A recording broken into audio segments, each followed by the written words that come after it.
안녕하세요, 파란나비입니다. 언제부터인가 미세먼지는 한국의 심각한 사회 문제로 대두되고 있습니다.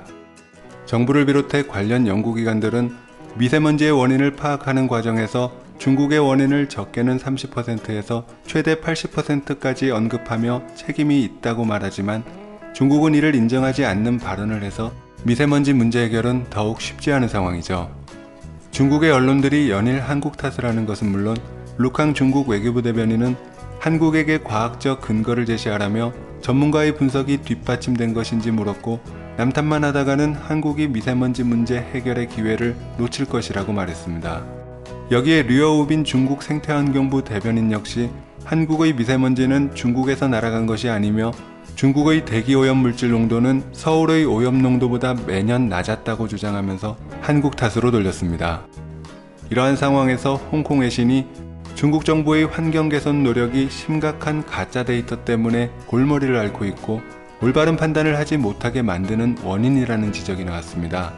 중국도 자국의 미세먼지를 비롯해 대기오염을 개선하기 위해 노력하고 있는데 현장에서 올라오는 데이터는 조작된 가짜라는 것입니다.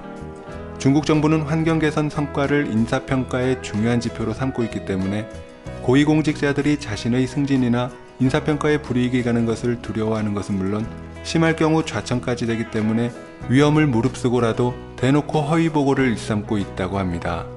게다가 감시를 막기 위해 뒷돈을 건네거나 측정 시기에만 데이터를 조작하려는 시도가 중국 생태환경부 보고서를 통해 드러났다는 것입니다.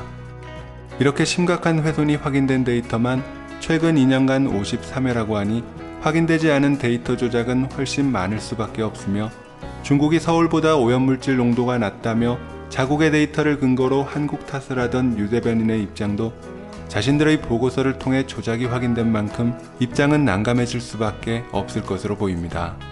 이러한 상황에서 미세먼지의 원인이 모두 중국에 있는 것은 아니므로 한국도 내부에서 문제를 찾아야 한다는 의견도 있지만, 무엇보다 중국의 원인이 큰 것은 사실이므로 중국과의 협력이 필요하다는 목소리가 높습니다.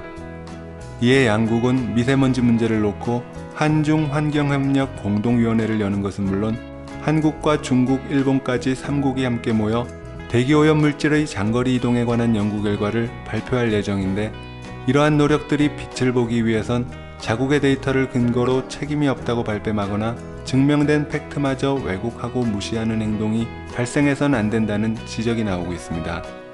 오늘 파란나비가 준비한 소식은 여기까지입니다. 시청해주셔서 감사합니다.